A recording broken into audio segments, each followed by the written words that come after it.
একটু ট্রিভিয়া দিয়ে রাখি, যেটা তুমি আমাকে ইন্টারভিউতে দিয়েছিলে। তুমি ফিটফাট হয়ে সুস্থ অবস্থায় স্নান করে ভালো জামা কাপড় পরে যে টেকটা রেকর্ড করেছিলে সেটা সিনেমায় রাখা হয়নি, সেই গল্পটা প্লিজ বলো। অ্যাকচুয়ালি ওই যেটা বলছিলাম, রাত্রি 2টোর সময় যে রেকর্ডিংটা করলাম আমি আর অরিজিৎ, তারপরে আমি দাদাকে বললাম যে দাদা প্লিজ, মানে রাত 3-4টের সময় এটা কি, মানে এটা মানে মানুষের টাইমে একটা তো গানটা গাওয়ার একটা সময় আমাকে দেওয়া উচিত। তো দাদা বললো ঠিক আছে, গো ফর ইট।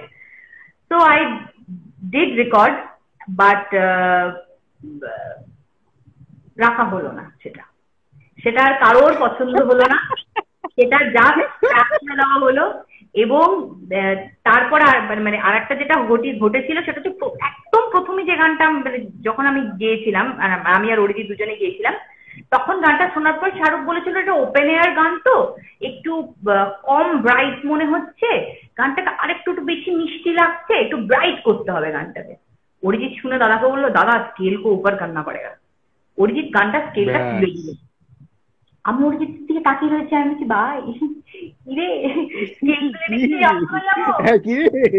হ্যাঁ, এবার এটা আরেকবার করো, যেটা করলে এটা আরেকবার করো। ডু দ্যাট ওয়ান্স, অরিজিনের দিকে তাকিয়ে কি বললে, এটা আরেকবার করো। না সিরিয়াসলি, তো অরিজিৎ হচ্ছে হয়ে যাবে রে, চাপ নিস না, হয়ে যাবে। অরিজিৎ চাপ নিস না মানে চাপ নিস না, আমার গাইতে হবে গানটা।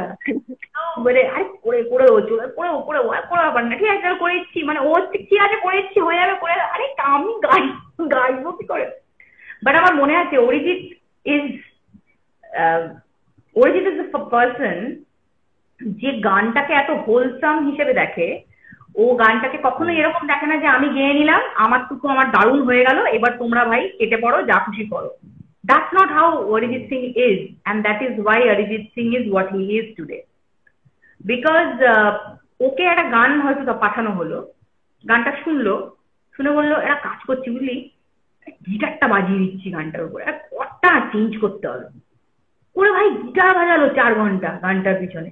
আলাম এই তোকে গানটা গাইতে ও গিটার বাজাবে প্রথমে 4 ঘন্টা, কারণ ওর দারুণ লাগছে, গিটারটা নাকি হেভি লাগবে বাজানোর পরে। এটা এইটা হচ্ছে অরিজিৎ। এবার আমাকে তুমি বলো এই মুহূর্তে একটা আর্টিস্ট বলো আসলে এইটা মানে এই যে গিটারটা বাজিয়ে গানটা গায়, এটার অফকোর্স ও নিজে তো একটা এক্সিলেন্ট মিউজিশিয়ান, সে বিষয়ে কোনো সন্দেহ নেই। তার কারণ অরিজিৎ সিং এর যে কোয়ালিটিটা এই পর্যন্ত ভারতবর্ষের লোকেরা দেখতে পেয়েছে, তার সেটা হচ্ছে অরিজিৎ সিং এর 15%।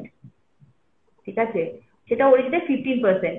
যে লেভেলে ও ও ওর মিউজিশিয়ানশিপটা যতটা সাংঘাতিক, সেটা কেউ এখনো অনেকেই জানে না আর কি।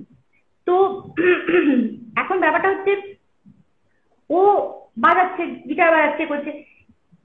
একটা সিঙ্গার বা একটা মিউজিশিয়ান আমাকে বলো যে একটা গান গাইতে এসে এতটা টাইম ইনভেস্ট করবে গানটার পেছন, গানটা নিয়ে নিজে বাড়ি চলে গেল, গিয়ে সেখানে গানটার পিছনে অমুক বাজাচ্ছে তমুক, এই গিটার বাজিয়ে দিলাম, এই একটু সরব বাজিয়ে দিলাম, মানে এইটা তো কেউ করছে না। না, এটা শুধুমাত্র অরিজিৎ করছে। ওই জন্য অরিজিৎকে নিয়ে অন্যান্য মেল সিঙ্গাররা, মেন স্ট্রিম মেল সিঙ্গাররা বা ফিমেল সিঙ্গাররা বা অন্য কোনো রিজিনাল সিঙ্গারদের অনেক রকম মতামত আছে যে অমুক অত ভালো ক্লাসিক্যাল সিঙ্গার, তিনি 10 লাখ টাকা তো চার্জ করেন না, তমুকে অত ভালো ইয়ে, এরা এত টাকা কেন চার্জ করে একটা শোয়ের জন্য, একটা এসের জন্য, অনেক কথা আমি অনেকের কাছেই শুনি, অনেক রকম ইয়ে।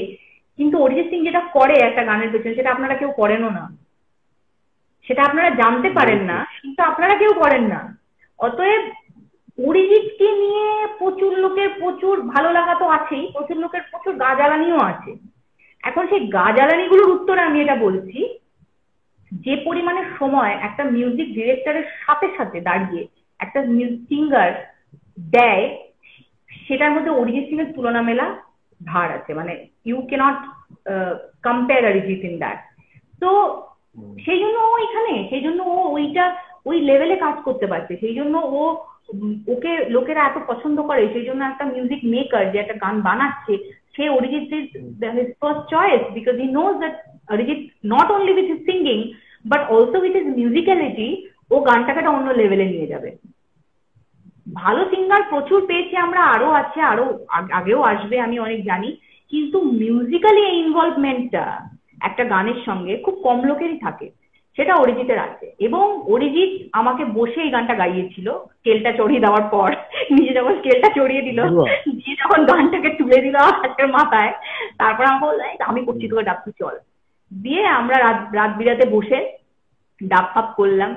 অরিজিৎ খুব এনকারেজিং ডাবিং ইনস্ট্রাক্টর, বুঝলি তো, সাংঘাতিক এনকারেজ করতে, খুব ভালো হচ্ছে, এখন জঘন্য টেক হয়তো দিয়েছি, দারুণ হচ্ছে তো, একটা কর, মানে এরকম আর কি। অরিজিৎ হচ্ছে এই লেভেলে আর কি। এই যে তো একজন এরকম লিখেছে, গাজালানি উফ দিদি মসলন্দপুর বেরিয়ে এসছে পুরো। এই আরে তো একজন লিখেছে। বেরিয়ে আসবে কেন, আমি তো মসলন্দপুর, আমার বেরিয়ে আসতে তো কিছু নেই, আই অ্যাম মসলন্দপুর। তো আরে কমেন্ট সেকশন এই অরিজিৎ নিয়ে যখন আমরা কথা বলছিলাম, মানে তুমি কথা বলছিলে, the comment section is broken. লোকজন বলছে অরিজিৎ নিয়ে আরো কিছু বলো, লোকজন বলছে আড্ডাটা সারা রাত চলুক না, সারা রাত মানে। बार आगे कमेंट्स गई, what do you say about Arijit Singh? उनके लिए कुछ बात नहीं कर सकते, वो भगवान आदमी है, मैं उनको एक भगवान की तरह मानता हूँ। बिकॉज नॉट बिकॉज कि उन्होंने इतना हिट गाने गाए, इतने लोग उसको पसंद करते हैं, बट एक्चुअल में जो मुझे पता है, जितना म्यूजिक का नॉलेज उनको है, जितना म्यूजिक को वो समझते हैं और जितना आर्टिस्ट को वो समझते हैं, इतना नाम हासिल करने के बाद में भी जो उनके अंदर एक हम्बलनेस है, एक एक बोलते हैं ना, एक असली आर्टिस्ट होता है जो जमीन पर ही रहता है। अरिजीत सिंह उन कुछ लोगों में से हैं जो इतने हम्बल हैं। और मतलब ऐसा अगर हम लोग देखें, अगर इस इंडस्ट्री में जैसी चलती आ रही है, कॉम्पिटिटर्स होते हैं, कंटेम्परेरीज होते हैं, पर हमारे बीच में ऐसा कुछ भी नहीं होता। कभी भी ऐसे बहुत बार हुआ है कि कोई गाना उनको मिला और उन्होंने बोला कि ये गाना इसकी आवाज में अच्छा लगेगा, ये गाना ये अच्छा गा सकता है। तो बहुत ही एक भाईचारा है बहुत ज्यादा हम आर्टिस्टों के बीच में, जो अभी के लोग काम करते हैं, स्पेशली मेल सिंगर्स में बहुत ज्यादा भाईचारा है। और अरिजीत सिंह उसमें से एक भगवान आदमी है। तो मुझे बहुत बहुत ही मैं ब्लेस्ड फील करता हूँ कि मैं उनको जानता हूँ और वो मुझे जानते हैं और मुझे नाम से जानते हैं। तो मैं बहुत ही ज्यादा ब्लेस्ड फील करता हूँ उसके लिए। बहती हवा सा था वो, उड़ती पतंग सा था वो, कहाँ गया से ढूंढूं। या फिर प्योर जो सूफी स्टार का, जैसे तेरे नैना बड़े कातिल मार ही डालेंगे, तेरे नैना नैना।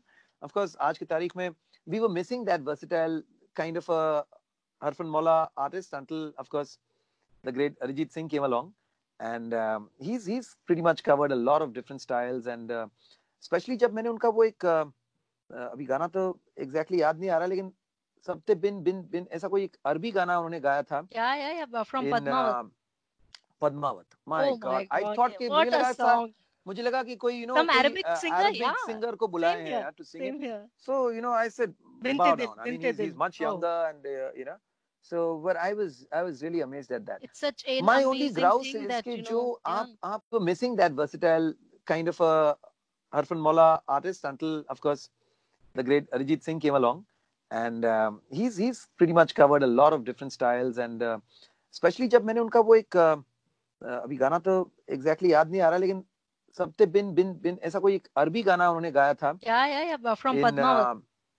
Padmaavat, my God, I thought कि मुझे लगा कि कोई some Arabic singer, singer को बुलाए हैं यार to sing it. So I said bow down. I mean he's much younger, and so but I was really amazed at that. It's such a my only grouse is कि जो आप उनकी जो खासियत या जो अच्छी चीजें हैं ना, जो हमारे नए सिंगर्स हैं, उस अच्छी चीज को आप पकड़ो कि कैसे हाई नोट्स पे भी उनकी आवाज पतली नहीं होती है, कैसे ही एक गाने के सोल तक पहुंच जाते हैं,